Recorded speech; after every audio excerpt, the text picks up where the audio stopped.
Mestre Jesus, nos abençoe mais esta noite de reunião neste canal. Envolva todos nós com a vossa luz, com o vosso amor.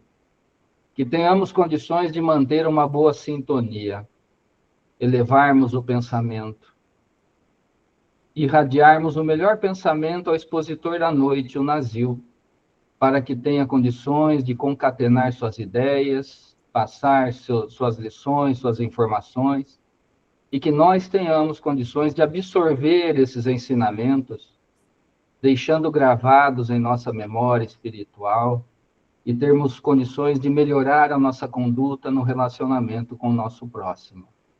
Abençoe e fortaleça a todos, mestre amigo, para mais este momento, deste evento, desta reunião.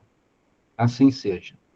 Boa noite para todos, e eu desejo de que as reflexões de hoje nos conduzam a um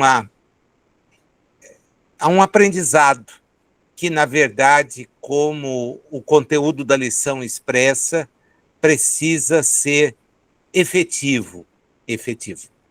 O trecho que nós vamos comentar e que vem da lição 89 do livro Vinha de Luz foi extraído de uma parte da carta que Paulo escreveu aos Colossenses. Diferentemente de outros textos em que muitas vezes a autoria é questionada por parte dos estudiosos, há uma quase que constância na aceitação de que o texto efetivamente procede de Paulo. É um texto que ele teria o cuidado de ter redigido para uma comunidade à qual ele se afeiçoara e que desenvolvia um papel muito interessante, que era o de acolher pessoas interessadas em conhecer esta mensagem que agora para todos chegava além das regiões por onde Jesus transitou. É importante sempre nós levarmos em conta esse papel que o trabalho exercido por Paulo, descrito no livro dos Atos dos Apóstolos, documentado nos textos destas cartas, por ele enviadas àquelas comunidades, ilustrado do ponto de vista espírita pela narrativa belíssima do livro Paulo e Estevão, e que dá noção da amplitude da tarefa que Paulo assumiu. Ele tem um compromisso, embora não integre aquele grupo de pessoas que estava próximo a Jesus, ele chega depois e num contexto completamente diverso e adverso àquele grupo, mas ele desempenha um papel na difusão da mensagem de Jesus que nos mostra a sua preparação. Quando a gente lê as suas cartas e tem em mente o que Emmanuel registrou em Paulo e Estevão, a compreensão fica completamente diferente. Ela é muito mais lúcida, muito mais completa. Aquela narrativa que envolve Estevão, Abigail e Saulo é uma narrativa que nos faz entender uma ambientação que a leitura das cartas muitas vezes faz seccionada, faz incompreendida. Por quê? E aí a questão é bem óbvia no raciocínio, alguém que era perseguidor, que buscava os caminheiros para pôr fim àquilo que ele considerava uma heresia contra a fé hebraica, de repente se torna um difusor daquela mensagem. E mais do que isto, vai estabelecer um paralelo entre aquela mensagem e o que era objeto de estudo e reflexão por parte do povo hebreu. Esse é um salto assim muito interessante, porque Jesus traz uma mensagem universalista. Ela não é destinada a um determinado grupo de pessoas. Ela é uma mensagem que não encontra barreiras. Os seus exemplos, as suas ideias despertavam naquelas pessoas que o ouviam e que integravam aquele tipo de pensamento um certo distanciamento, uma crítica muito mordaz. Os rabis eram constantes em Israel, eram figuras presentes através de seitas, de grupos maiores ou menores, porém sempre com leituras que eram leituras dentro daquela realidade posta, uma realidade cultivada através do ensino da sinagoga, da frequência a encontros que eram periódicos, de compromissos com deslocamento para o templo em Jerusalém e o cumprimento de obrigações em determinadas fases da vida da pessoa.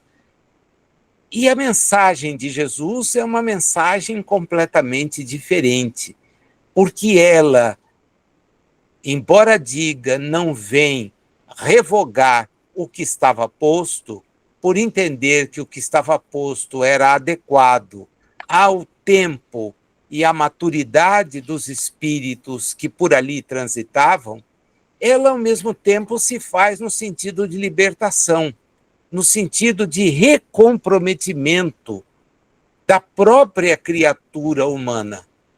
Ele vai com as suas mensagens, com as suas ideias, com o seu ensino, quebrando uma série de cadeias que, de certa forma, haviam sido postas ali para justificarem toda aquela estrutura.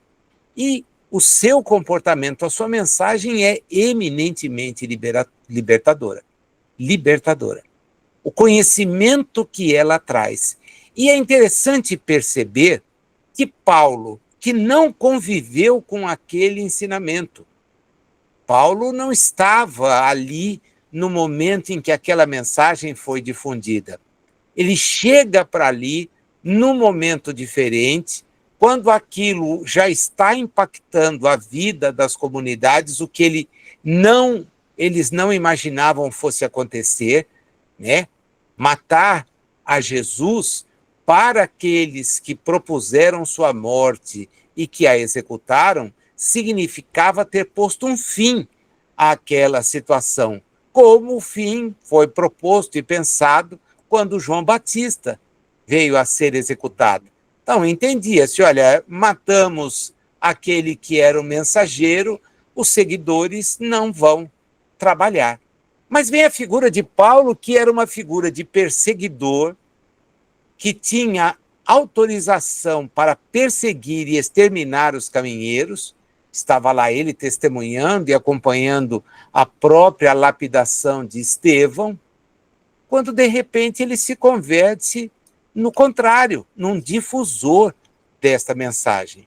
Um difusor requisitado que deixa Jerusalém e vai em direção ao Mediterrâneo, visitando comunidades e nelas instalando, ainda que num primeiro momento sob o abrigo da ideia hebraica, seguindo o caminho das sinagogas, falando com pessoas que a elas frequentavam, mas ampliando esta mensagem, até que ela se assume claramente, e o texto que a gente tem hoje pela frente mostra com nitidez esse novo caráter, ela assume o mesmo compromisso universalista que Jesus detinha.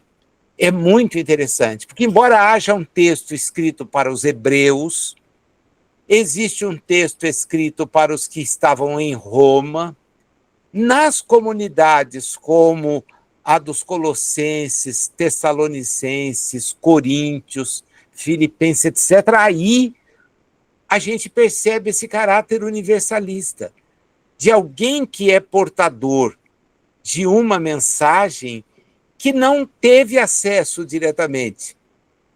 E do ponto de vista, então, da inspiração, nós vamos entender a razão pela qual assim se comportou. Porque depois de fundar aqueles grupos, de conviver um tempo ou outro nesta ou naquela comunidade, ele seguia a sua jornada.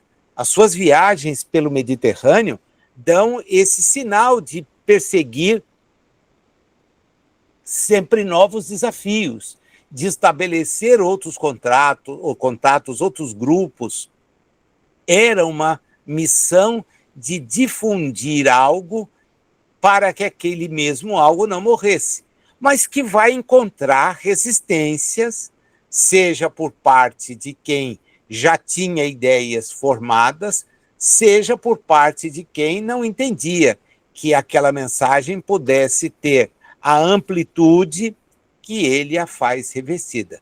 Então, é muito interessante perceber, particularmente, esse texto de hoje, porque ele é um texto atemporal, dirigido à comunidade dos Colossenses, porém, ele é atemporal. E traz um desafio que é fácil a gente identificar e, inclusive, entender a escolha e o título que Emmanuel oferece àquele pequenino trecho. Porque, ao denominar na intimidade do ser, o que nós vemos é um resgate profundo da ideia que Jesus desenvolvia.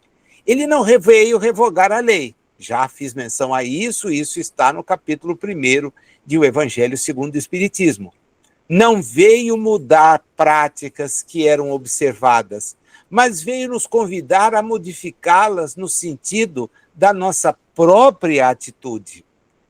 Ao invés da ocupação com a forma, é a regra, e inclusive uma regra que Paulo terá que confrontar, terá que questionar, porque se nós tivermos que fazer as pessoas cumprirem as regras dentro daquilo que professamos, diz ele, as pessoas se afastarão, as pessoas não participarão, os grupos não podem ficar restritos às práticas que nós temos. E para isso é vital a posição que Pedro assume ao seu lado, como registra o livro dos Atos dos Apóstolos. Então não é necessário ser circuncidado, não é necessário estar ligado a determinada corrente do pensamento hebreu. É uma mensagem diferente. O Pai agora não é mais o Deus exclusivo, adorado no recinto do templo. O Pai é alguém que você acessa na intimidade do teu quarto. É alguém que não exige o cumprimento de determinadas posturas para que a mensagem chegue até ele. E isso fica evidente. Vós, como eleitos de Deus, santos e amados, revestivos de entranhas de misericórdia, de benignidade, humildade, mansidão, longanimidade. Olha que interessante o raciocínio inverso que ele proclama. Aqueles que ouviam a mensagem, convidados, julgavam-se integrantes do povo eleito. Aliás, essa ideia ainda permeia algumas visões de natureza religiosa, em que os que a elas aderem consideram-se de alguma maneira privilegiados quando comparados aos que a ela não aderem. É uma visão toda particular e que não nos cabe questionar, só nos importa não disseminá-la. Questionamentos a gente não os faz, até por entender que cada espírito transita nas experiências que teve. Não vai poder transitar nas que eu tive. As minhas são minhas. Ainda que conviva ao meu lado, na condição de meu pai, de minha mãe, de minha irmã, de meu irmão, as experiências que eu tive são experiências que respondem e pelas quais respondo eu. Estão na minha consciência, grafadas com o meu aprendizado, e por isso são minhas. O que eu preciso repartir com os demais é justamente a minha prática do bem, pouco me importando aí quem são as pessoas que estão ao meu lado. Então, esse julgamento de que há comunidades, grupos que são escolhidos, separados, varia de acordo com a capacidade de compreensão. Jesus não queria isto. E Saulo de Tarso, que era preparado para isto, na radicalização dessa ideia, sofre ele próprio um impacto quando, a caminho de Damasco, tem a advertência de Jesus de que não havia razão para persegui-lo. Ele tem uma mudança de postura que é efetivamente fantástica. Se a gente pudesse usar o parâmetro daquilo que conhece de lições da física, do deslocamento, veria que Paulo faz uma mudança de 180 graus na sua trajetória. 180 graus significa sair do norte para o sul, do leste para o oeste. Ele muda radicalmente. E embora se dirija a pessoas usando uma saudação que era típica dos hebreus, porque ele diz eleitos, santos e amados, ele faz uma mudança do que aquilo representa. E essa mudança vem no complemento da frase. Revesti-vos de entranhas, isto é por dentro. As práticas que os eleitos, os santos e amados difundiam eram práticas exteriores. E ele lhes dirige uma mensagem falando no sentido oposto. É no íntimo. E o íntimo precisa estar revestido de posturas que são verdadeiros desafios reencarnatórios. Misericórdia, benignidade, humildade, mansidão, longanimidade. Percebam a mudança do raciocínio. É por isso que o título se diz Na Intimidade do Ser. Porque a mudança, longe de ser uma mudança externa, respeitável, aceitável, para os que compreendem a mensagem de Jesus, como Paulo havia compreendido, em espírito e verdade, essa transformação precisa ser muito mais profunda. Muito mais profunda. E Emmanuel pega esse texto e desenvolve uma exegese, uma interpretação que é assombrosa. Porque se o texto já é ele próprio universalista, quando Emmanuel o pega e dá a leitura espírita, a gente fica assim, abismado, sabe? Daqueles textos que você lê, relê, e quando volta a encontrar, depois de ter refletido sobre ele, é isso que a gente faz todos os dias, e demora para voltar ao texto, mas quando volta, experimenta sempre essa alegria de ver a riqueza com que há um tratamento de uma mensagem, como que quebrando o que já era um caráter universalista, desmistificador, que quebrava o isolamento e assume um contorno espiritual amplíssimo. Eu convido você para ir comigo nessa viagem, porque ela é uma viagem que faz a gente parar e pensar muito, muito no alcance deste, na intimidade do ser. Diz Emmanuel, não basta a gente apreciar os sentimentos que o cristianismo inspira. A gente aprecia. Puxa, o cristianismo convida a ser melhor, convida a oferecer uma face quando alguém nos bater na outra, a caminhar 200 passos quando a jornada era de 100, a dar a túnica para quem nos pede o manto, e por aí afora. Ele diz, é indispensável que nós nos revistamos dele. Revistamos dele.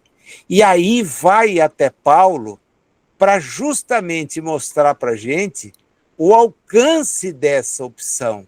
Porque ele diz, olha, Paulo não nos quer raciocinando. Ele não está agora nos chamando à racionalidade. Ao pensar que aquela recomendação de caminhar 200 passos para quem pede 100 é boa, de oferecer outra face para quem nos bate numa é interessante, porque representa concórdia, amar o inimigo, porque representa trabalhar na pacificação, a dar a túnica a quem nos pediu o manto e por aí afora. Não. Paulo está falando é de profundidade. Profundidade não é no sentido apenas da entranha, é no sentido da intimidade, como ele destaca logo em seguida. O problema não é de cerebração, não é de ficar aqui, puxa, que ideia interessante, que raciocínio bacana, que ideia original. Não é isto, é de transformação. É de modificação. Significa em mim, descobrir o quanto já fiz em termos de não olhar para aquela mensagem e ainda dizer, puxa, ela é uma coisa bonita, mas eu não pratico. Ela é bonita, é inspiradora. Que bacana que muita gente entendeu que essa mensagem era bonita e até se sacrificou por ela. Mas eu não vou abrir mão das minhas coisas para me sacrificar por ela. Acho até que ela é a melhor que tem, mas eu não estou disposto a fazer. Dizer, olha, cuidado. Porque Paulo agora não está falando para a gente raciocinar. Ele está falando para a gente viver. Viver. E diz aos espíritas, alguém que possua roteiro certo do caminho a seguir, entre multidões que o desconhecem, é naturalmente eleito para administrar a orientação. Então, nós somos criaturas que, do ponto de vista da mensagem, podemos nos considerar eleitos. Eleitos. A nossa maturidade espiritual nos permitiu aproximar da mensagem espírita e começar a trabalhá-la. Não no sentido de dominá-la, conhecendo, expondo, não. É no sentido de vivenciá-la. Porque quem conhece o caminho reto, sabe o roteiro que deve seguir, é alguém que tem que administrar essa orientação. Quem detém copiosa bagagem de conhecimentos acerca da eternidade é a pessoa indicada a proteger os interesses espirituais de seus irmãos na jornada evolutiva. Agora, proteger de que jeito? É aí que o texto resgata o título. Vivendo. Não pregando. Porque a gente ainda está na fase de tentar convencer os outros por aquilo que fala. Por aquilo que fala. Quando, na verdade, nós só convenceremos alguém por aquilo que vivemos. Paulo convenceu aqueles grupos que dele desconfiavam pelo que viveu. Pelos testemunhos que deu. É belíssimo o texto onde ele conta aquilo que sofreu, os açoites que experimentou no corpo, a rejeição, a repulsa, o desprezo por haver seguido um caminho que lhe pareceu de libertação e dado àquele caminhar a sua existência. O rabino, em preparação, se converteu no servo humilde que perambulava de cidade em cidade para anunciar uma mensagem que era uma mensagem de libertação. E isto gerava ódio, desconfiança, perseguição, mas por fazer o bem. Agora, qual é o papel de alguém que conhece? É o de proteger interesses espirituais, o de ajudar aqueles que ao seu lado ainda não dispõem de tais interesses, nem despertos, quanto mais protegidos. E esta proteção se torna efetiva quando nós nos tornarmos exemplos daquilo que eventualmente falamos. É a grande dificuldade de ser espírita. Porque, diferentemente de qualquer visão de natureza filosófico-religiosa, o espiritismo não pede sinais exteriores. Eu sei que muitos de nós frequentam uma casa espírita, mas se não o frequentarmos, não tem problema nenhum. Nós não estamos aqui reunidos virtualmente com um propósito de conhecimento, de reflexão. A barreira de natureza física foi quebrada. E nós temos o compromisso, muitas vezes sincero, de interromper as nossas tarefas e participar de encontros assim. Às vezes convidamos mais alguém, outras vezes fazemos sozinhos, mas nos comprometemos. São minutos que não exigem o deslocamento ao físico, mas isso também não é suficiente.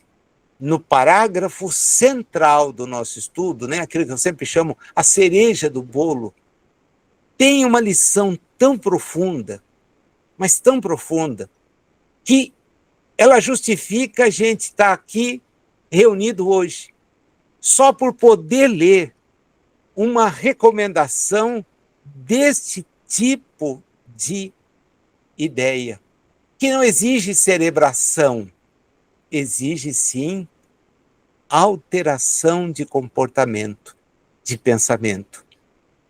O mal, para ceder terreno, só compreende uma linguagem, a do verdadeiro bem.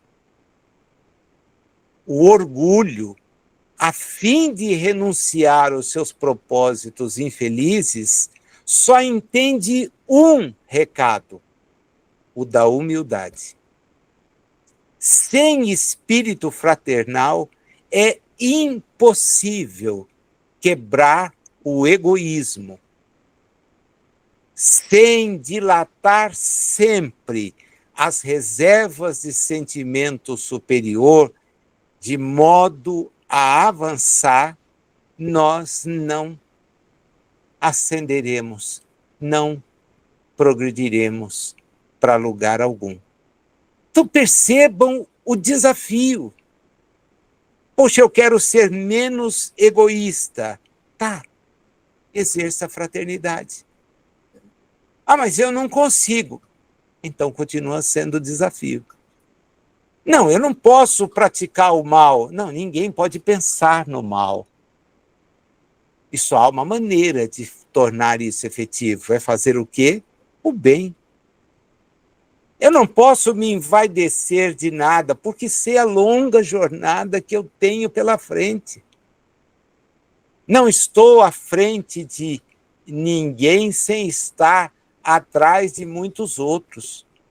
Se já consegui dar passos titubeantes, muitos deles, tenho à frente pessoas, espíritos com quem convivo, com quem já convivi, cujas jornadas são exemplares na prática do bem, na humildade, na fraternidade.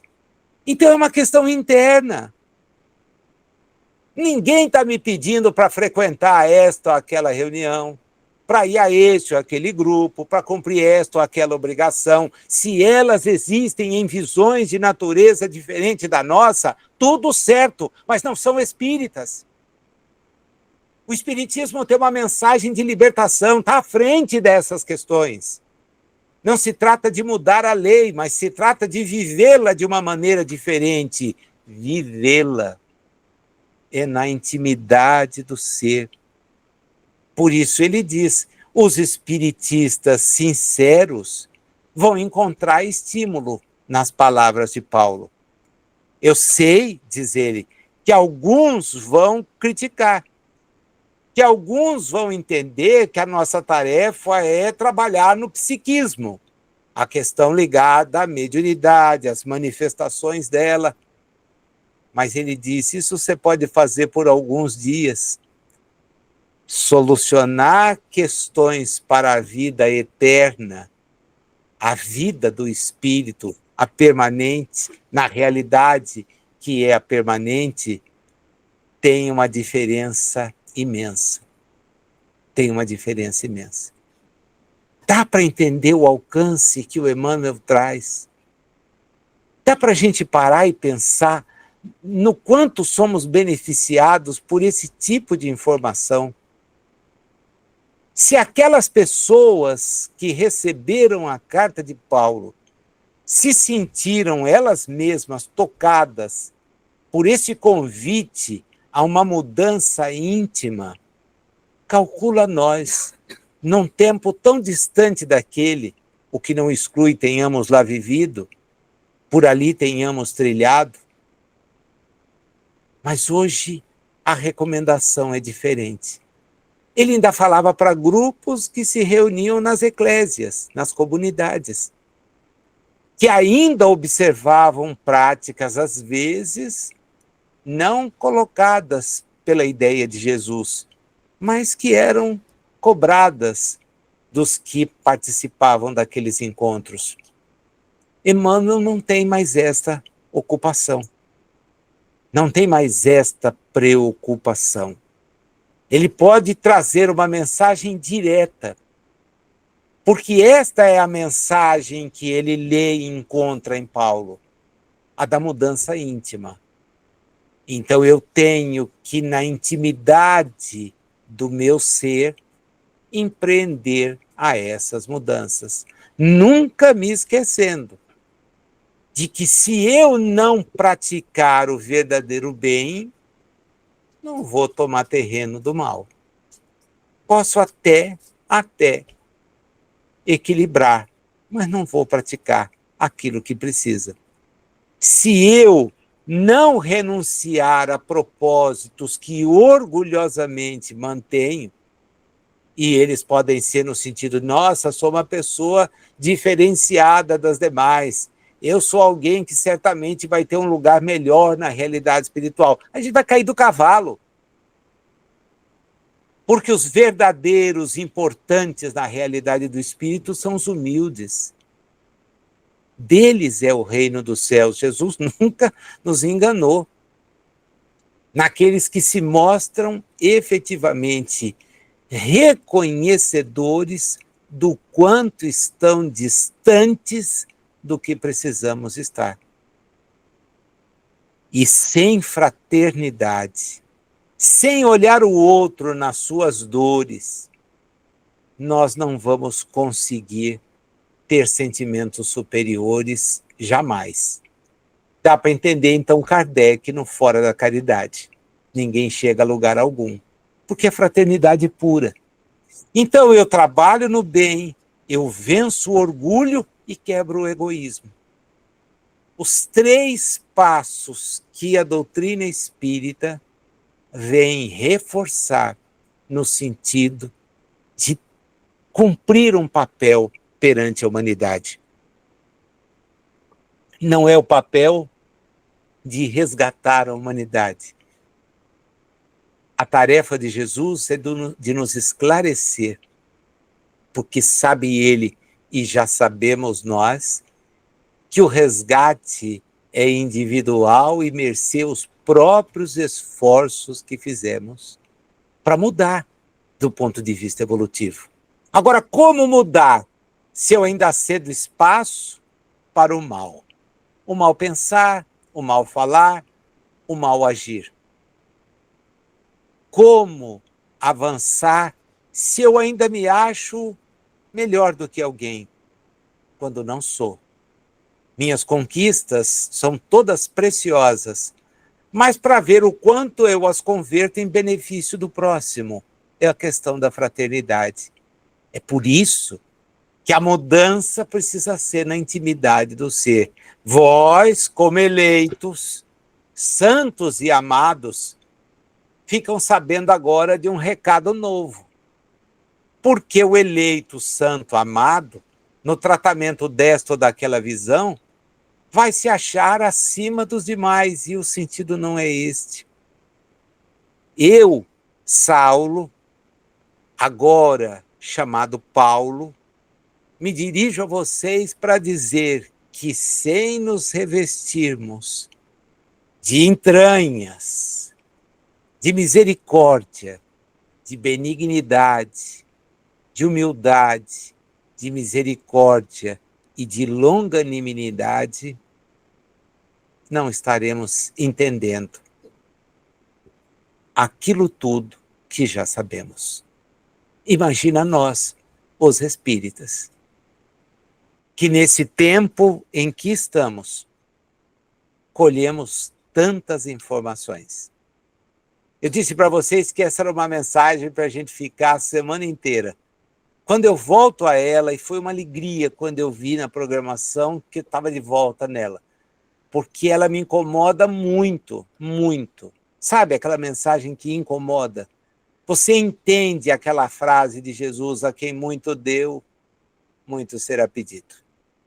Porque se o conhecimento que nos chega é tão valioso como é, a nossa responsabilidade hoje é muito maior. Pensando nela, eu gostaria de convidar vocês, então, hoje, para que a gente vibrasse. Eu sempre destino a vibração a um grupo, né? Entendo, respeito as vibrações que abrangem várias situações, mas eu gosto de focar. É uma ideia, assim, da gente concentrar. Estamos distantes, é bacana quando a gente encontra uma ideia única que pode focar. E eu gostaria de, nesse momento, considerando aquilo que nós lemos, que a gente justamente focasse na ideia e em favor daqueles que não conhecem a mensagem espiritual. Não a espírita, a espiritual. Daqueles que transitam enseguecidos no mais profundo vínculo materialista. Acreditam apenas e tão somente no que é transitório. Passam a existência sem se ocupar, sem se preocupar com questões de natureza espiritual. E nós já sabemos, porque somos espíritas e espiritualistas, que o corpo humano é algo, mas que o espírito transcende ao corpo. Sabemos até mais, que o espírito precede, acompanha e sobrevive às existências. Então vibremos por aqueles que no mundo hoje entendem que apenas a matéria tem relevância. Estão nas mais diversas posições, ocupando poder, ocupando atividades até mesmo ditas de natureza religiosa, mas não abriram os seus olhos para a realidade daquilo que pregam. Ao pregar o imediatismo, a satisfação do dia a dia, se esquecem que a nossa jornada é longa e que, como espíritos, temos um valor muito maior do que esse valor expresso numa ou noutra oportunidade reencarnatória.